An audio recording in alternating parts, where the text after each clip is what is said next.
So Sean Combs, also known as Diddy and formerly known as Puff Daddy, a whole lot of news are circulating online that his homes in Miami and LA were raided.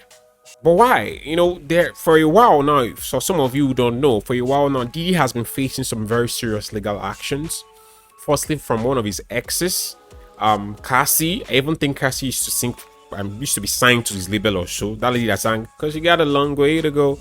Anyway, the lady filed an action and was like, accusing him of a whole lot of dirty and nasty things that had to do more with assault, sexual things, and a whole lot of nasty things. Although there are some claims that he settled the stuff outside court.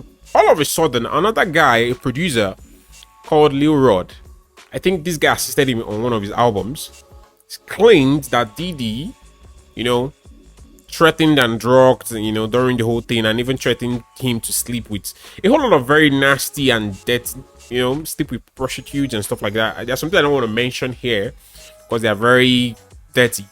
Anyway, in the video that is circulating online, when his homes were raided, it looks like his kids were also caught in the whole crossfire. They were handcuffed. Actually, when I mean crossfire, I'm not saying literal crossfire, please. They were caught in the whole cobweb, basically, and they were handcuffed. But when I did my personal digging, reading up a whole lot of stuff online, I realized actually that the kids were actually handcuffed to enable the security officials gain access to the homes and search without disruption. But it's I read the whole thing and it's a bit sad. Of course, like I said earlier, all these things are still allegations. They're everything has to be testified, tested in court and everything before you guys crucify the man. But some people will say there is no such thing like smoke without fire. I mean, his ex called him out. I even think there's another action. There even things I heard that the whole raiding is some way connected to sex trafficking and some very, very dark stuff that he is allegedly involved with. So it's very sad, actually. And I think while I was digging deep, I saw that not everything is actually true until the court tests it. But looking so far, I understand that it's the members of the Department of Homeland Security in America that arrested him. And yeah, I don't think he's been a very good day. It's been a very good last 2 years for Diddy, and it still calls the question. I think we should address the concept of power with celebrities. I am not nailing Diddy because everything has to be tried in court first, but let's leave Diddy and let's just have a proper conversation. You see, celebrities are very powerful people. They get very powerful. The power, the attention that pours over them, I think at some stage it will be very intoxicating, and it is very difficult to find a celebrity who is grounded and surrounded by people who tell them the truth. And I think it is at this stage that a celebrity should start knowing and start cautioning himself. I think the other time Michael Jackson was also sued, so many legal actions. It was so horrible. It was so sad to see someone you admire so much go down that way. And the funniest thing about celebrities being tried, especially black celebrities are not given or are not extended the grace. You get my point? They are lynched easily. Let me use that word. They are figuratively lynched easily, and the grace to extend to other people are not extended to them, actually. So I advise black celebrities and African celebrities who are also by extension watching to tread carefully. When you are at the top, please be very careful. Some of the things that we think are condoned in Africa, Africa doesn't really have the cancel culture. Please, you guys should be very careful as you are getting bigger and your fame is spreading and everything is getting good for you and you are getting on the global stage. Please be very careful. And for people who keep saying things like the past does not matter, I am sorry to say the past matters a whole lot. Diddy is someone who has spanned, his career has been very big, very successful, in fact. But you see, he's still a human being. No matter how much you want to paint it, we all have skeletons in our closets. Nigerians will say everybody a thief, but not the one where they catch be the real thief. So everyone steals, but it's the one that is caught and displayed outside is the real thief, or is the criminalized thief. So I believe we should be very cautious, because we are now in a time where cancel culture is breathing and it's alive. So you have to be very careful, even as a guy, whoever you are right now, even as a lady, you might want to run for political position tomorrow. Your opponents will dig up these things. So maybe we should all try to live very upright, nice to our neighbors, nice to our friends, and by extension, even the companies you keep as well can put you in trouble.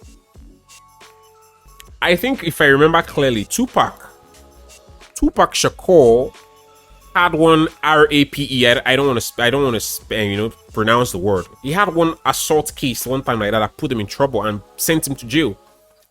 Even though he claimed to be innocent, the company he kept at that moment, and the fact that we happen to be in a white man society. So if you're a black man and you get accused of something, they will come looking and smelling and sniffing around. So this means you have to be extra careful. Do not think you're a white person. You are going to fall faster. Michael Jackson, for example, I can remember in the early 2000s, Michael's case was televised nationally. Everybody wanted to see the downfall of the biggest superstar at that moment. Because I think if I remember, Michael Jackson was the only enduring biggest superstar of the 20th century. So look at how the guy fell. I know Michael Jackson has built a very big legacy for himself that, to be honest, any scandal may not be able to bring down, because for Michael Jackson's case, I think the court tried and he was found innocent. But you see, there is a smearing campaign that happens, which is very difficult, that even a court's verdict cannot overturn. The court of public opinion. As a celebrity, people are looking at you. Any slight accusation like this, brands are withdrawing their endorsement. They don't even know whether you're innocent or not. Especially the coward brands. Some of them withdraw them, but some will reinstate if they find that you are innocent. They will reinstate their endorsements with you. But in this case, it's best to be safe. That's why I think I don't blame celebrities who just want to lay low. Celebrities who don't want the fame. When I mean fame, see a celebrity like Sia. They don't want to write songs, but they don't want you guys asking them, what did you eat last night? Are you high? Do you ever get nervous? Are you single? Are you with a girl? All those kind of questions. I'm actually rapping to one of Lil Wayne's lines. So it's something that one has to be very careful about, because you see, fame is like that sunlight. If you fly too close to it, it can burn your wings. I'm saying this particularly to my African stars as well. Guys, it's time to be extra. Not time. Be very careful. In fact, this time around, especially for stars keep very big entourage. If one of your entourage members of your entourage does something that doesn't work well, it is going to be classed together as you did it. And somebody can be filing something next. Some of you think cancel culture will not make it to Africa. I'm sorry, guys. Africa is still not fully independent enough to make independent laws. The guys funding you guys, sending you guys aids and money and everything, if they say they want these laws, if they want to extradite, if they want to extradite one felon, someone convicted of something, they are going to sharp, because these guys are powerful. The superpowers are big. If America says they want somebody from Nigeria to come over, they are going to send them over. Do you want them to cut funding? So Africa is not that strong to protect its people yet in that area. I'm sorry, but my point is, you guys that are growing bigger, please be very careful. Do not copy everything. You see, most of us grew up looking up to these stars in America as well. We saw them in their glitz and glam, shining lights. They were looking like demigods. But we forget one thing, that this is show business. They are showing us. It's not real. They are not the real ones. Women fall for them, expecting them to treat them nicely. And when these women get closer to them, nasty things happen to these women, and they're heartbroken because the guy who was singing the lyrics to in his songs is not who he really thinks he is. You move closer to him after his show, and he does you dirty. For the guys, you worship these men so much, you want to take up their lifestyle. You have a stable family, you have good parents, but because of the music and the videos, you think baby mama culture is very good. You just impregnate a lady, start the baby mama culture, and think it's cool. Most of us already have good models. It's just that the cool culture mounts a lot of peer pressure on us. So let us be very careful what we copy. I didn't create this video to discuss Diddy. I created it to discuss us. We, black people, Africans. So I believe that's very important. The past matters. The past matters. Every now and then, human beings keep saying the past does not matter. The past does not matter. It does really matter, especially when it comes to humans, not just humans. If you are a black man, Chris Brown has not been forgiven. The guy is good. He has done this. He is still classed for whatever he did to Rihanna the last time. So the company you keep matters a lot as a guy, as a celebrity. In fact, you having a very proper girlfriend can change your life. Having a stable woman can shape. Having a stable woman can shape your destiny. See Jonathan Majors, for example. We don't know. So whoever is at fault, I'm just saying, let everybody act right. But your company also matters. If you have a whole lot of yes men, sorry, that would be very bad. That would be very, very bad, actually. Another thing here, I think, is, anyway, I think I've said it all. Be careful while you're at the top, be cautious.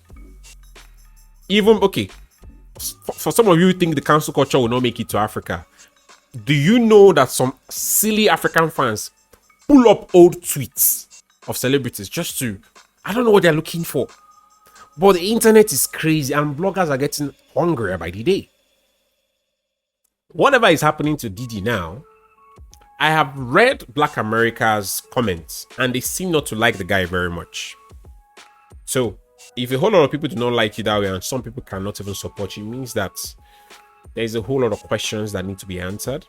I heard that Diddy was maybe recorded or captured somewhere like that in I think in Miami airport or something since the arrest, and since the home raid. He has not been arrested, of course. So anyway, the world is 3 times harsher to a black person. Black people have to walk on eggshells. I'm sorry. He's a big guy. I think he's almost a billionaire already. But still, I read a comment somewhere. The guy was like, I don't want to excuse him because he's a black man. Of course, I'm not saying we shouldn't, but I noticed that what is black gets 3 to 4 times punishment. I remember Michael Jackson's case. It was bloody. The televising was crazy. You would think this was a celebrity. The courts have not declared him guilty or whatever, but Jesus, the media was acting like that. Anyway, let me know what you guys think. I just wanted to share this and I want everybody to have insight as Afrobeat and African genres are growing bigger and bigger. It's time to manage expectations and manage our behaviors. Cheers, guys.